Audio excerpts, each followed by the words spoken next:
It's about the best-looking thing in Hollywood. Who is he? So they looked, and they said, oh, that's Cary Grant. In 1941, Mae West locked herself in dark rooms for 3 weeks straight. She called it spirit tapping.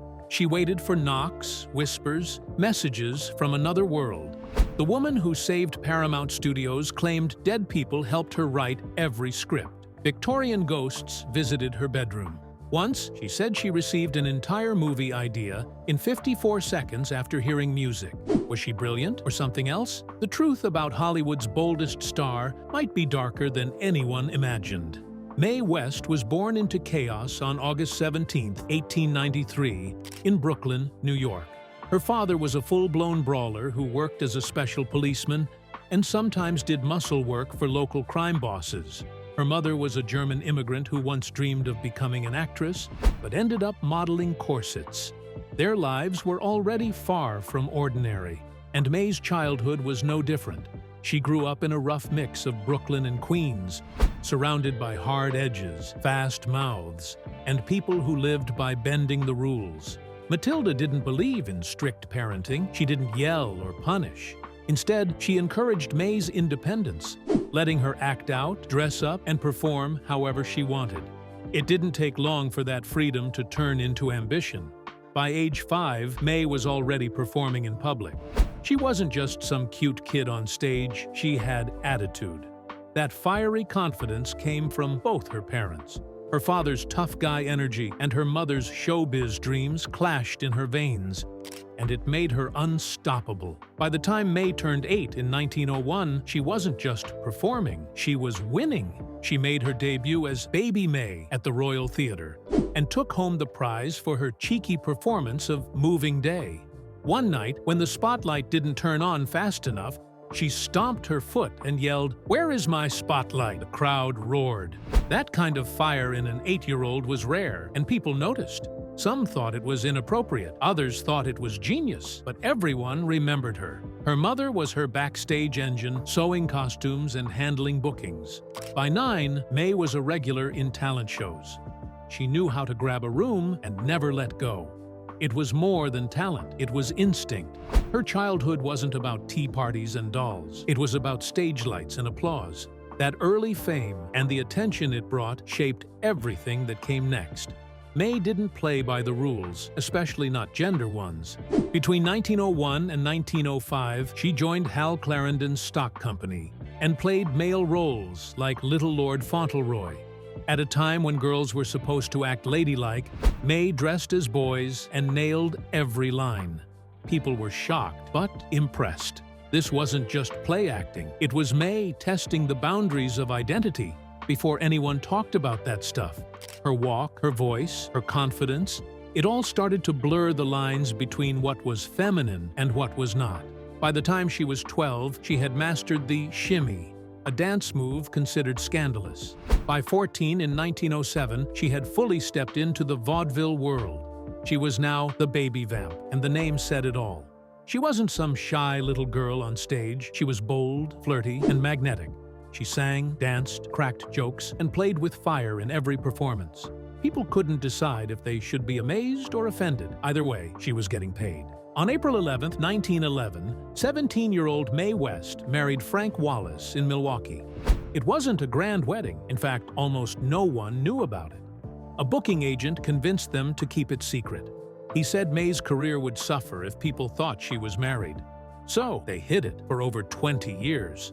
When a Milwaukee clerk found the marriage certificate in 1935, Mae laughed it off. "I've received Easter gifts before," she said, "but never a husband." But the certificate had her parents' names. It was clearly her. Still, she denied it. Then Wallace showed up. He confirmed everything. Soon, he sued her for alimony, asking for half of her $8 million fortune. The case became a media circus. In 1937, Mae finally admitted it in court. But the divorce didn't go through until 1942. What started as a secret turned into one of the biggest scandals of her life. Long before that, in 1913, Mae fell in love with Italian accordionist Guido Darro. She was still legally married to Wallace, but that didn't stop her. They traveled together, performed together, and even, according to some sources, secretly married in 1914. If that's true, Mae was committing bigamy. It was risky, even for her. The relationship burned hot, but ended painfully.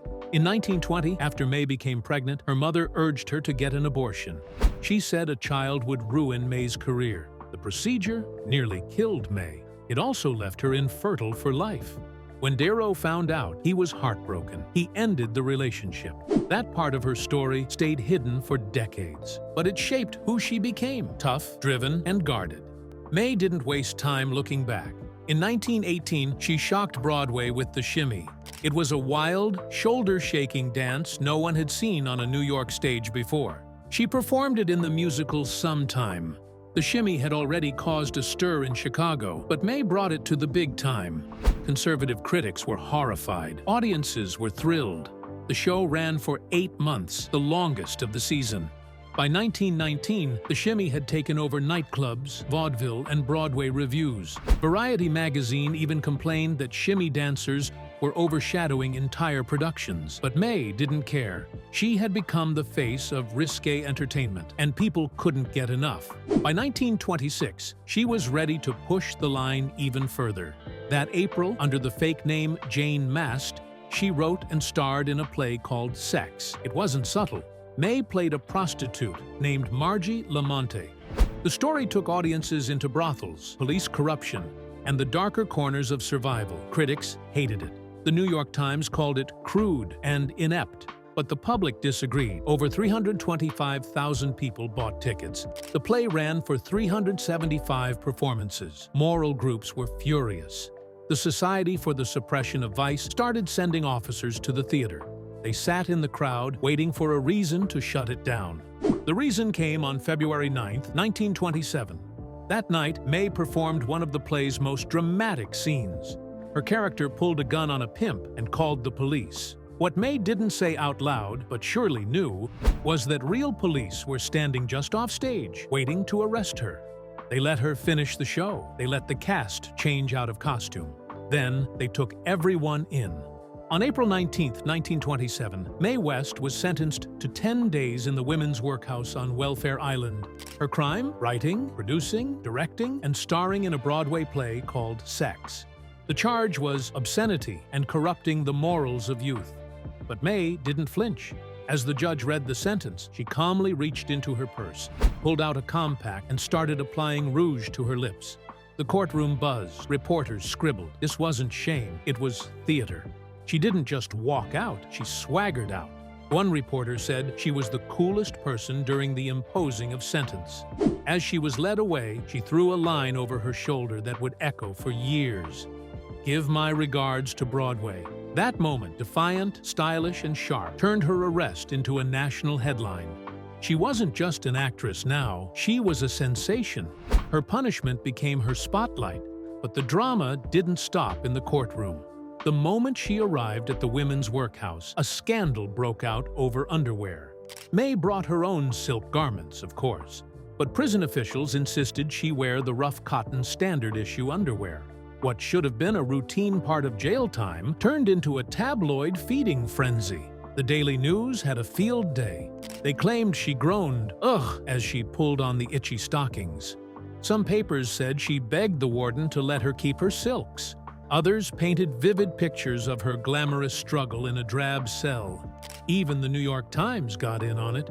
Suddenly, America was more obsessed with Mae West's lingerie than with the so-called obscenity in her play. It was ridiculous and brilliant. The public ate it up. Her discomfort became entertainment. The whole episode only made her bigger. After just 8 days, thanks to good behavior, Mae walked out of jail and straight into a press conference. But she didn't do it alone. Standing beside her was the prison warden, Henry Schleth. He called her a woman of wonderful character. That one sentence flipped the story. Now, she wasn't just a convicted starlet. She was a charming, respectable woman, praised by the very man who had overseen her punishment. And Mae, never one to waste a moment, took the stage. She read a poem she wrote about her time behind bars. It was witty, cheeky, and full of double meanings. Everything people expected from her. The press loved it. The photos, the quotes, the warden's approval, it all played perfectly into the legend of Mae West. She had turned jail into a public relations win. But Mae saw more than just headlines. She saw stories. She later told reporters that during those 8 days, she talked to other women in the workhouse. Their lives, their struggles, they gave her ideas. She said she had enough material for 2 or 3 plays, and she meant it. Mae West always wrote from life. She wasn't just building a persona, she was building scripts. Many of the women she met had been jailed for moral offenses. Sex work, petty crime, just surviving in a judgmental world. Mae listened, and later she used those voices. Her plays would go on to reflect the raw truth behind those bars, hidden behind layers of comedy and innuendo. Mae West didn't just enter Hollywood, she crashed through the front door at full speed. Most actresses were pushed aside by the time they hit 40. But Mae, she made her film debut at 40. The year was 1932, and the film was Night After Night. It was just a small role, nothing major. Yet, in one brief scene, she was handed a compliment about her diamonds. Mae smiled and said, "Goodness had nothing to do with it, dearie." That line wasn't in the script. She made it up on the spot, and it became iconic. The diamonds she wore, they were hers, real ones. Just like her attitude, loud, glamorous, and completely unbothered by what anyone thought. She hadn't even planned on being a movie star. Paramount only cast her as a favor to George Raft, the film's leading man. But when the film came out, it wasn't Raft people remembered, it was Mae. She lit up the screen, stole every scene, and walked away with the whole movie in her purse. Raft later said she stole everything but the cameras. He wasn't exaggerating. Hollywood had seen nothing like her. Confident, sexual, and funny without apologizing for it. Then came She Done Him Wrong in 1933. This time, she wasn't a side character. She wrote the story, starred in it, and made the film in just 18 days, only a week of rehearsals. The budget was tight, the pressure was high, and yet the film made over $2 million, an enormous amount during the Great Depression. That's around $140 million today.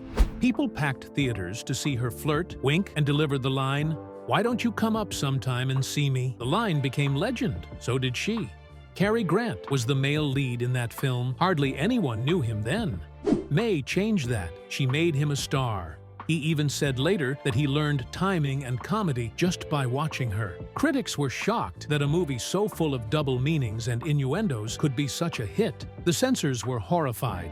In fact, She Done Him Wrong was one of the films that led to Hollywood enforcing the Hays Code. The strict rules meant to keep movies moral. But even the moral police couldn't stop Mae's rise. By the end of 1933, she had done something unheard of. She saved an entire movie studio from going bankrupt. Paramount was dying financially. Then Mae came along. Her films, first She Done Him Wrong, then I'm No Angel, were back-to-back hits. They didn't just make money. They made enough money to pull the studio out of crisis. In just 1 year, she went from newcomer to Paramount's top star. She was given control over her scripts, a privilege almost no one got, especially not women. Audiences couldn't get enough. Her films smashed attendance records. Theaters couldn't fit all the people. Her face was everywhere. There were Mae West look-alike contests. Her one-liners were repeated in homes, on radio, even in politics. She became a national obsession, and she never changed for anyone. She was bold during a time when women were expected to be quiet. She was sexual when they were told to be modest. She made money, power, and fame on her own terms. In 1935, America was deep in the Great Depression. Families were losing homes. Factories were shutting down. And most people were lucky to earn even $1,000 a year. But Mae West, she was making $480,000. That's over $10 million today. Only one person in the entire country earned more than Mae, and he was media tycoon William Randolph Hearst. In 1935, America was deep in the Great Depression. Families were losing homes, factories were shutting down, and most people were lucky to earn even $1,000 a year. But Mae West, she was making $480,000. That's over $10 million today. Only one person in the entire country earned more, media tycoon William Randolph Hearst. She wasn't just breaking records, she was shattering every rule Hollywood had for women. By 1936, she was paid $323,000. By 1937, she had saved $3 million. In today's money, that's more than $60 million. And she didn't just act, she wrote her own films, took a share of the profits, and demanded $100,000 just for her writing. While male stars like James Cagney made $225,000 a year, Mae was doubling that without blinking. She didn't need a man to speak for her. She didn't let studios control her. And she certainly didn't let society tell her how to behave. Her movies rescued Paramount from bankruptcy. She was one of the top 10 box office draws in 1933 and 1934. In a time when women couldn't even open a bank account alone, Mae West was out-earning nearly every man in the business. And she did it with a smirk, a swagger, and a script full of things she wasn't supposed to say. That's where her genius really kicked in. Mae mastered the art of saying everything without saying anything at all. Her dialogue dripped with double meanings. On paper, it sounded clean, but when she spoke it, slow, sly, and sultry, it hit different. Anytime you got nothing to do, and lots of time to do it, come on up. That's just one of her lines. To the censors, it looked harmless, but the audience got the message. She even built her scripts with decoy lines, overtly sexual ones she knew would be cut, so the real innuendo could slip through unnoticed. Her wit wasn't just clever, it was subversive. It forced audiences to read between the lines and kept the moral watchdogs constantly guessing. Her body language played just as big a role. That legendary walk, the slow, hypnotic sway, was no accident. At just 5 feet tall, Mae wanted to seem larger than life. So she wore shoes within shoes, nearly 10 inches tall but hidden by long gowns. They were called double-deckers. They made her taller, sure, but they also made her move in that famous 1 foot at a time strut. The effect? Total stage control. She didn't just enter a room, she owned it. And no one knew the secret beneath her dress. Just a flash of a silver toe from time to time. That walk would go on to inspire drag queens, Madonna, and a generation of performers who learned that movement could speak louder than words. Her figure became just as iconic, so iconic, in fact, that by the 1930s, people said the Coca-Cola bottle looked like Mae West. Whether it was true or not, the nickname stuck. That famous contour, the narrow waist, wide hips, curvy shape, matched her silhouette so perfectly that even perfume bottles were modeled after her. In 1937, fashion legend Elsa Schiaparelli used Mae's own body measurements to design a bottle. It wasn't just about beauty, it was branding. Mae West's body had become a commercial icon, but for all her fame, she kept secrets. In 1911, she secretly married a fellow vaudeville performer named Frank Wallace. She quickly decided he didn't fit into her plans. She arranged for him to tour separately, kept him out of her daily life, and insisted on separate bedrooms. They were legally married for 31 years, but West once said they lived together for several weeks. It was her way of dodging the expectations of marriage while keeping her public image untouchable. When asked about it later, she cracked, "Marriage is a great institution, but I'm not ready for an institution yet." She even lied in court to protect that image. During her 1927 trial over the scandalous Broadway play Sex, West was asked under oath if she was married. She said no, that wasn't true. Her marriage to Wallace was still valid. But West needed to stay seen as single, powerful, and untamed. She served 10 days in jail for the play, but the secret about her husband stayed hidden for another 8 years. She risked perjury, prison, and scandal, all to control her own story. And when the world tried to shame her, she pushed back with money and power. In 1928, she was dating African-American boxing champion William "Gorilla" Jones. One night, she invited him to her apartment in Ravenswood, but the building staff refused to let him up. They said no because of his skin color. Mae didn't argue. She made 2 phone calls, one to the front desk and one to the building's financially struggling owners. She offered them a loan on one condition: no one ever stopped her guests again. Rumors spread that she bought the entire building that night. She didn't correct them. Whether she owned it or not, everyone knew not to cross her again. Even the people who worked for her have legendary stories. In the 1950s, before he became a star on Law & Order, a young Jerry Orbach worked as Mae West's personal chauffeur during her Las Vegas shows. Imagine that! One of the greatest TV detectives of all time once drove Mae West to the stage. She had a habit of surrounding herself with the talented, the bold, and the unforgettable, even before the world knew their names. In the fall of 1941, Mae West disappeared from Hollywood, not for a film, but for something far stranger. She locked herself in dark rooms every day for 3 weeks, sitting still with her hands on her knees, trying to erase all thoughts. She wasn't preparing for a role. She was trying to hear voices from another world. She called it spiritual training. Others would have called it madness. But to Mae, it was serious work. She studied meditation, trained with psychics, and worked with a man named Jack Kelly, founder of the Spiritual Church of Life, who was said to have been tested by Duke University. Within months, she claimed she could hear voices and see spirits. This wasn't a phase. This was Mae West's new reality. The first big moment came at the La Quinta Resort in Palm Springs. A seance, but not just any seance. It was led by none other than Amelia Earhart, yes, the famous aviator. And yes, this was before she disappeared. Mae said she contacted her late father during that session, a man who had died in 1935. And that single experience lit a fire in her. She said the event was spectacular. And from then on, the spirit world wasn't just a curiosity, it was a calling. She became obsessed with something called spirit tapping.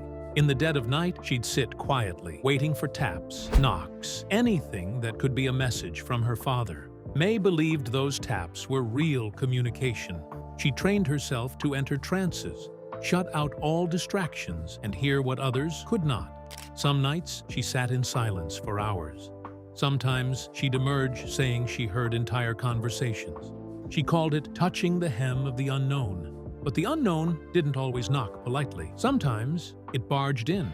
Mae West began to experience something she couldn't explain. She claimed that Victorian-era men, spirits, would float above her bed. Not once, not twice, but regularly. They'd chatter and linger, as if they'd come to visit an old friend. At first, she welcomed them, but eventually she had to ask them to stop. They were keeping her awake. Imagine telling ghosts to quiet down because you've got an early morning. That was Mae West's life. And those spirits didn't just haunt her nights, they helped her work. Mae believed that the forces, as she called them, inspired her writing. She'd lie on her couch, close her eyes, and call out, "Forces, forces, come to me." Within seconds, she'd start seeing scenes, hearing dialogue, and dictating full scripts to a stenographer. She once claimed that after hearing a piece of music, she received an entire movie idea in just 54 seconds, beginning, middle, and end. She wrote entire screenplays in 3 or 4 days this way. To her, this wasn't imagination, it was guidance from another dimension. Even the military couldn't ignore her influence. During World War II, Allied air crews wore inflatable life vests nicknamed Mae Wests. Why? Because when inflated, they made the chest stick out, just like Mae. The official name was Waistcoat Life-Saving Inflatable Stole Type, Temperate Pattern 22C55, but nobody called it that. To thousands of airmen and sailors, their lifeline was a Mae West. Her name became military slang, a joke, a tribute, and a reminder of how deeply her image had sunk into the culture, even on the battlefield. And then came the Beatles. In 1967, at age 74, Mae was invited to be on the cover of Sgt. Pepper's Lonely Hearts Club Band. Her first response, "What would I be doing in a Lonely Hearts Club?" Classic Mae. But she eventually agreed. The cover featured over 70 icons, Karl Marx, Bob Dylan, Fred Astaire, and there, in the middle of it all, was Mae West. The Beatles' lawyers got written permission from everyone, except one actor who asked for $500. Mae didn't ask for a dime, she just made sure she still had a place in the spotlight. 10 years later, at age 84, she shocked the world again by starring in Sextet, a wild romantic comedy where she played a seductive newlywed trying to save the world. Yes, you read that right, she was 84, flirting with George Hamilton, Tony Curtis, and Ringo Starr. She could barely walk on her own, couldn't remember all her lines, but she insisted on playing the lead. The film was absurd, over the top, and unforgettable. Critics didn't know what to do with it, but Mae didn't care. She was still Mae West, and she wasn't done yet. In the 1960s, she dove into rock and roll. At 72, she released Way Out West, covering hits like Twist and Shout and When a Man Loves a Woman. It hit 116 on the Billboard charts. She followed it with a rock Christmas album and even covered The Doors' Light My Fire in her 70s. Some called it a gimmick. Others saw it for what it really was. Mae's refusal to be erased. She didn't just outlive her era, she challenged every limit of it. But time caught up eventually. In August 1980, at age 87, she fell while getting out of bed. Doctors discovered she'd had a stroke, then another in September. Her right side was paralyzed and pneumonia followed. Yet through it all, her longtime partner, Paul Novak, never left her side. He ran her old films to keep her company, held her hand, stayed with her until the end. On November 22, 1980, she died in her favorite chair, the same way she'd lived, on her own terms. Her career lasted 79 years, from vaudeville stages in 1901 to movie sets, Broadway, television, Vegas, and even rock albums. She crossed decades, crossed worlds, and according to her, crossed into the spirit realm too.